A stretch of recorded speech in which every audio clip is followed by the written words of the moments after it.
कौसल्या सुप्रजा रामः पूर्वा सन्ध्या प्रवर्तते उत्तिष्ठ नरशार्दूल कर्तव्यम् दैवमाह्निकम् कौसल्या सुप्रजा रामः पूर्वा सन्ध्या प्रवर्तते उत्तिष्ठ नरशार्दूल कर्तव्यम् दैवमाह्निकम् उत्तिष्ठोत्तिष्ठ गोविन्द उत्तिष्ठ गरुडध्वज उत्तिष्ठ कमलाकान्त त्रैलोक्यम् मङ्गलम् कुरु उत्तिष्ठोत्तिष्ठ गोविन्द उत्तिष्ठ गरुडध्वज उत्तिष्ठ कमलाकान्त त्रैलोक्यम् मङ्गलम् कुरु मातः समस्त जगताम् मधुकैटभारेः वक्षो विहारिणि मनोहर दिव्यमूर्ते श्रीस्वामिनि श्रितजनप्रिय दानशीले श्रीवेङ्कटेश दयिते तव सुप्रभातम् मातः समस्त जगताम् मधुकैटभारेः वक्षो विहारिणि मनोहर दिव्यमूर्ते श्रीस्वामिनि श्रितजनप्रिय दानशीले श्रीवेङ्कटेश दयिते तव सुप्रभातम् तव सुप्रभातमरविन्दलोचने भवतु प्रसन्नमुखचन्द्रमण्डले विधिशङ्करेन्द्रवनिताभिरर्चिते वृषशैलनाथ दयिते दयानिधे अत्र्यादिसप्तऋषयः समुपास्य सन्ध्याम् आकाश सिन्धुकमलानि मनोहराणि आदाय पादयुगमर्चयितुम् प्रपन्नाः शेषाद्रिशेखर विभो तव सुप्रभातम् पञ्चाननाब्ज भव षण्मुखवासवाद्याः त्रैविक्रमादिचरितम् विबुधास्तुवन्ति भाषापतिः पठति वासरशुद्धिमारात् शेषाद्रिशेखर विभो तव सुप्रभातम् ईषत्प्रफुल्ल सरसीरुहनारिकेलपूगद्रुमादिसुमनोहर पालिकानाम् आवाति मन्दमनिलः सह दिव्यगन्धैः शेषाद्रिशेखर विभो तव सुप्रभातम्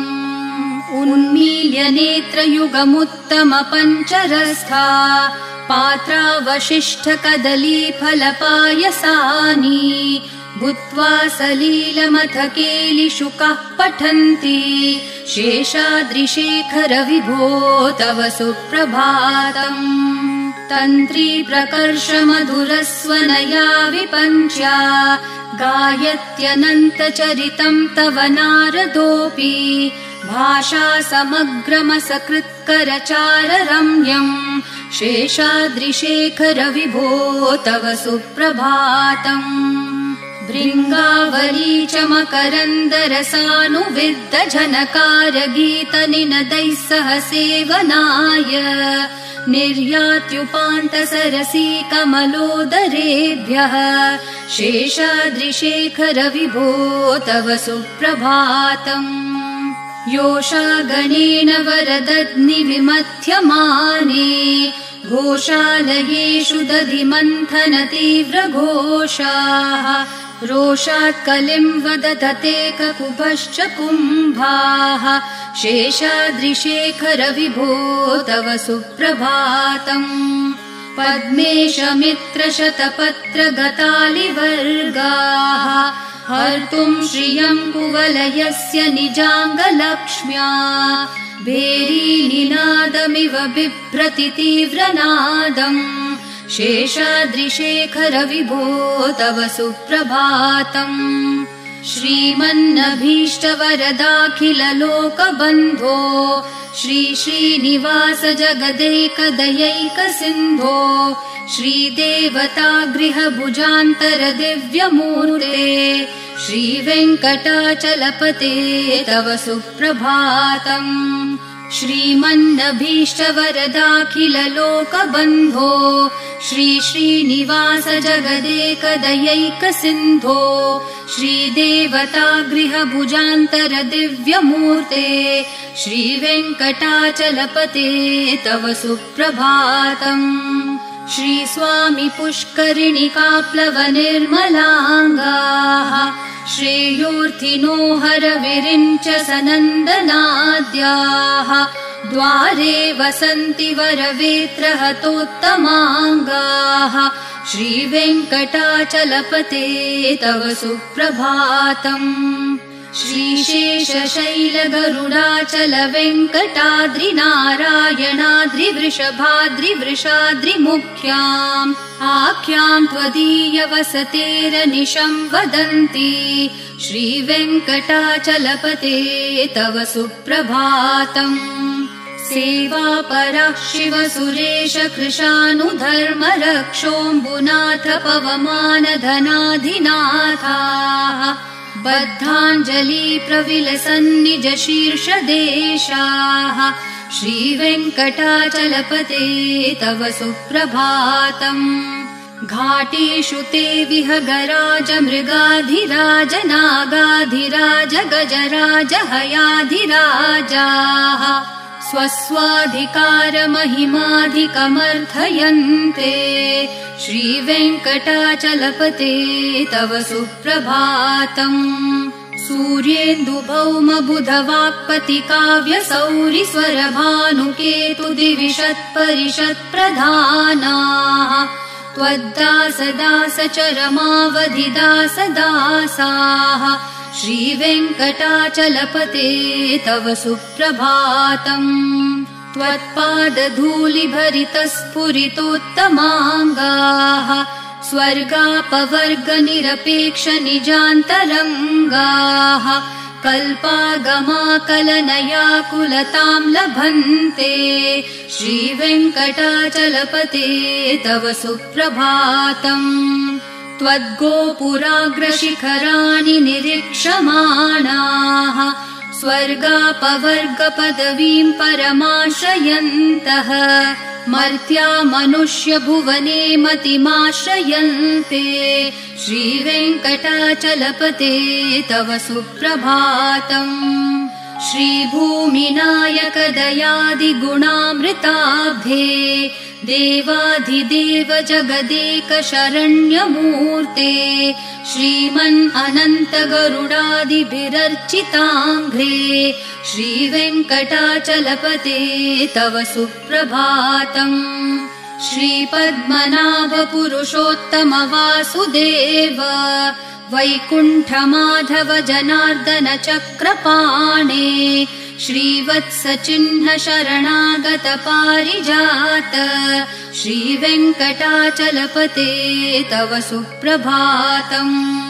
कन्दर्पदर्पहर सुन्दर दिव्यमूर्ते कान्ताकुचाम्बुरुह कुड्मललोल दृष्टे कल्याण निर्मल गुणाकर दिव्यकीर्ते श्रीवेङ्कटाचलपते तव सुप्रभातम् मीनाकृते कमठकोल नृसिंहवर्णिन् स्वामिन् परश्वथ तपोधन रामचन्द्र शेषांश राम यदुनन्दन कल्किरूप श्रीवेङ्कटाचलपते तव सुप्रभातम् एलालवङ्गधनसार सुगन्धितीर्थम् दिव्यम् वियत्सरिति हेम घटेषु पूर्णम् धृत्वाद्य वैदिक शिखामणयः प्रहृष्टा तिष्ठन्ति वेङ्कटपते तव सुप्रभातम् भास्वानुदेति विकचानि सरोरुहाणि सम्पूरयन्ति निनदैः ककुभो विहङ्गाः श्रीवैष्णवा सततमर्थितमङ्गलास्ते धामाश्रयन्ति तव वेङ्कट सुप्रभातम् ब्रह्मादयः सुरवराः समहर्षयस्ते सन्तः सनन्दन मुखास्तवथ योगिवर्याः धामान्तिके तव हि मङ्गलवस्तु हस्ताः श्रीवेङ्कटाचलपते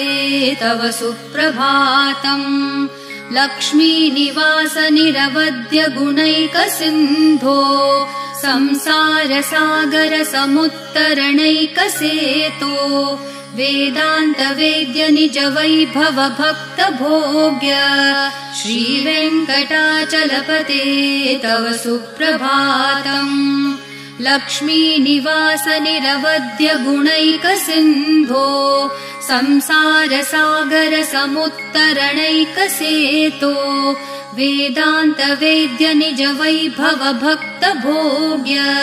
श्रीवेङ्कटाचलपते तव सुप्रभातम् इत्थं वृषाचलपतेरिह सुप्रभातम् ये मानवः प्रतिदिनं पठितुं प्रवृत्ताः तेषां प्रभातसमयस्मृतिरङ्गभाजाम् प्रज्ञां परार्थसुलभां परमां प्रसूते इत्थं वृषाचलपतेरिह सुप्रभातम् ये मानवः प्रतिदिनं पठितुं प्रवृत्ताः तेषां प्रभातसमयस्मृतिरङ्गभाजाम् प्रज्ञां परार्थसुलभां परमां प्रसूते कमलाकुचूचुककुङ्कुमतो नियतारुणतातुलनीलतनो कमलायतलोचन लोकपते विजयी भव वेङ्कटशैलपते कमलाकुचूचुककुङ्कुमतो नियतारुणतातुलनीलतनो कमलायतलोचन लोकपते विजयी भव वेङ्कटशैलपते स चतुर्मुख षण्मुख पञ्चमुख प्रमुखाखिल दैवत मौलिमणे शरणागत वत्सल सारनिधे परिपालय मां वृषशैलपते अतिवेलतया तव दुर्विषहै अनुवेलकृतैरपराधशतैः भरितं त्वरितं वृषशैलपते परया कृपया परिपाहि हरे अधिवेङ्कटशैलमुदारमते जनताभिमताधिकदानरतात् परदेवतया गदितान्न गमै कमलादयितान्न परं कलये कलवेणुरवावश गोपवधू शतकोटिवृतात् स्मरकोटिसमात् प्रतिवल्लविकाभिमतात् सुखदात् वसुदेवसुतान्न परं कलये अभिराम गुणाकर दाशरथे जगदेकधनुर्धर धीरमते रघुनायक राम रमेश विभो वरदो भवदेव दया जलदे अवनीतनया कमनीयकरं रजनीकर चारुमुखाम्बुरुहम् रजनीचर राजतमो मिहिरं महनीयमहं रघुराममये सुमुखं सुहृदं सुलभं सुखदं स्वनुजं च सुखाय ममोघशरम् अपहाय रघुत्वहमन्यमहं न कथञ्चन कञ्चन जातु भजे विना वेङ्कटेशं न नाथो न नाथ सदा वेङ्कटेशं स्मरामि स्मरामि हरे वेङ्कटेश प्रसीद प्रसीद प्रियं वेङ्कटेश प्रयच्छ प्रयच्छ विना वेङ्कटेशं न नाथो न नाथ सदा वेङ्कटेशं स्मरामि स्मरामि हरे वेङ्कटेश प्रसीद प्रसीद प्रियं वेङ्कटेश प्रयच्छ प्रयच्छ अहं दूरतस्ते पदाम्भोजयुग्म प्रणामेच्छयागत्य सेवां करोमि सकृत्सेवया नित्यसेवा फलं त्वं प्रयच्छ प्रयच्छ प्रभो वेङ्कटेश अज्ञानिना मया दोषान् अशेषान् विहितान् हरे क्षमस्व त्वं शेषशैलशिखामणे अज्ञानिना मया दोषान् अशेषान् विहितान् हरे क्षमस्व त्वं शेषशैलशिखामणे ईशानां जगतोऽस्य वेङ्कटपतेर्विष्णोः परां प्रेयसीं तद्वक्षस्थलनित्यवासरसिकाम् तच्छान्तिसंवर्धिनीम् पद्मालङ्कृतपाणिपल्लवयुगाम् पद्मासनस्थाम् श्रियम् वात्सल्यादिगुणोज्ज्वलाम् भगवतीम् वन्दे जगन्मातरम् ईशानाम् जगतोऽस्य वेङ्कटपतेर्विष्णोः पराम् प्रेयसीम् तद्वक्षस्थलनित्यवासरसिकाम् तच्छान्तिसंवर्धिनीम् पद्मालङ्कृतपाणिपल्लवयुगाम् पद्मासनस्थाम् श्रियम् वात्सल्यादिगुणोज्ज्वलाम् भगवतीम् वन्दे जगन्मातरम् श्रीमान् कृपाजलनिधे कृत सर्वलोक सर्वज्ञ शक्तनतवत्सल सर्वशेषिन् स्वामिन् सुशील सुलभाश्रित पारिजात श्रीवेङ्कटेश चरणौ शरणम् प्रपद्ये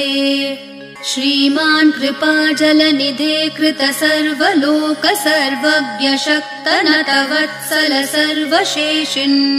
स्वामिन् सुशील सुलभाश्रित पारिजात श्रीवेङ्कटेश चरणौ शरणम् प्रपद्ये आनूपुरार्पित सुजात सुगन्धि पुष्प सौरभ्य सौरभकरौ समसन्निवेशौ सौम्यौ सदानुभवनेऽपि नवानुभाव्यौ श्रीवेङ्कटेश चरणौ शरणम् प्रपद्ये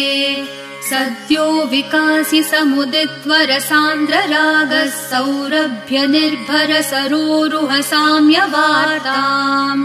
सम्यक्षु साहसपदेषु विलेखयन्तौ श्रीवेङ्कटेश चरणौ शरणम् प्रपद्ये रेखामयध्वज सुधाकलशातपत्र वज्राङ्कुशाम्बुरुह कल्पक शङ्ख चक्रैः भव्यैरलङ्कृत तलौ परतत्त्वचिह्नैः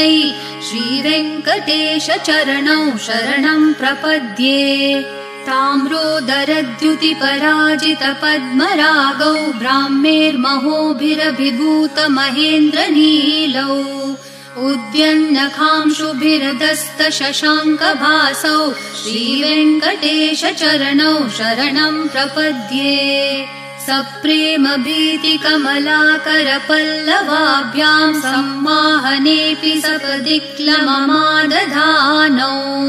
कान्ताववाङ्मनस गोचर सौकुमार्यौ श्रीवेङ्कटेश चरणौ शरणम् प्रपद्ये लक्ष्मी महीतदनुरूप निजानुभाव नीलादिदिव्य महिषीकर पल्लवानाम् आरुण्य संक्रमणतः किल सान्द्र रागौ श्रीवेङ्कटेश चरणौ शरणम् प्रपद्ये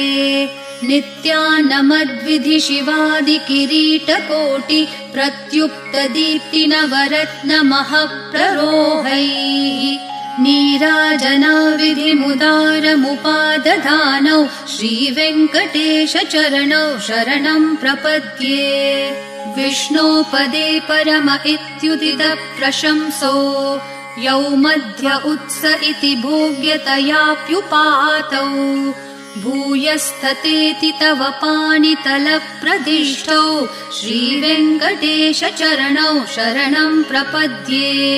पार्थाय तत्सदृश सारथिना त्वयैव यौ दर्शितौ स्वचरणौ शरणम् व्रजेति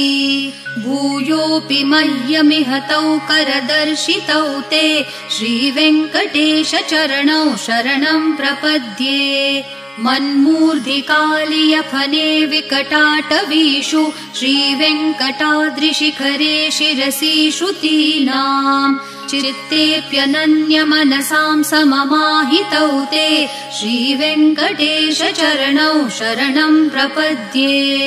आम्लानहृष्यदवनीतलकीर्णपुष्पौ श्रीवेङ्कटाद्रिशिखराभरणायमानौ आनन्दिताखिल मनोनयनौ तवेतौ श्रीवेङ्कटेश चरणौ शरणम् प्रपद्ये प्रायप्रपन्नजनता प्रथमावगाह्यो मातुस्तनाविविशिशोरमृतायमानौ प्राप्तौ परस्परतुलामतुलान्तरौ ते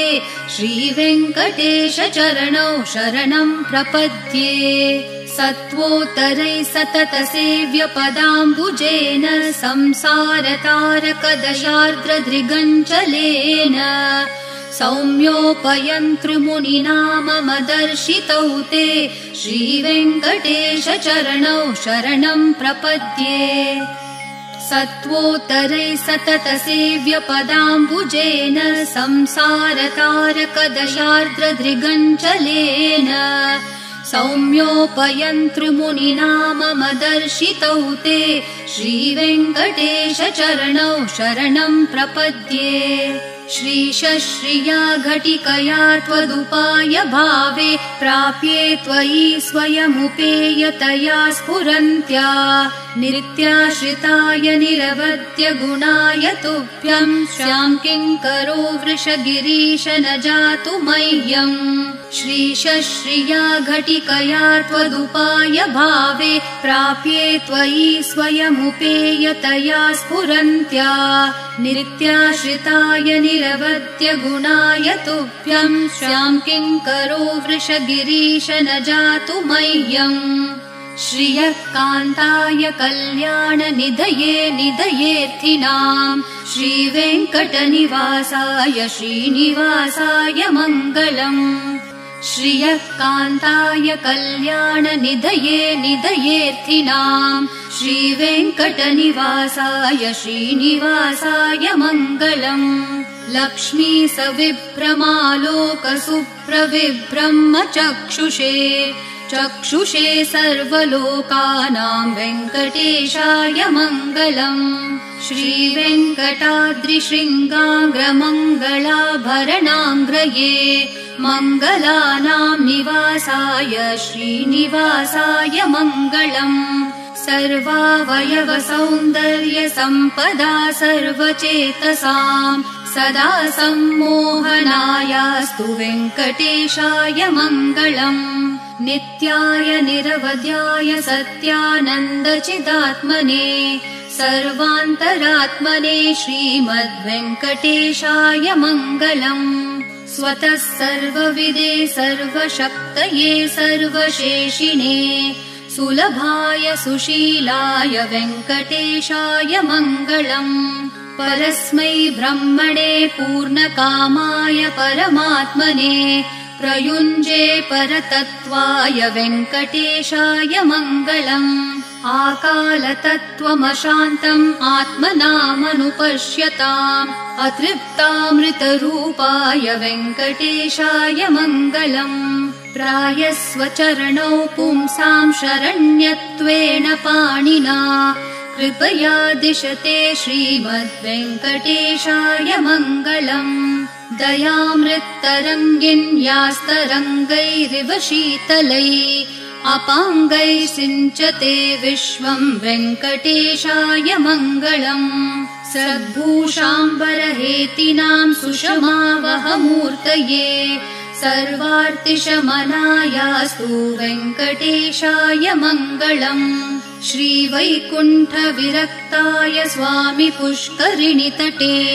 रमया रममाणाय वेङ्कटेशाय मङ्गलम् श्रीवैकुण्ठविरक्ताय स्वामि पुष्करिणितटे रमया रममाणाय वेङ्कटेशाय मङ्गलम् श्रीमत्सुन्दरजामातृमुनिमानसवासिने सर्वलोकनिवासाय श्रीनिवासाय मङ्गलम् मङ्गलाशासनपरैर्मदाचार्य पुरोगमैः सर्वैश्च पूर्वैराचार्यैः सत्कृतायास्तु मङ्गलम्।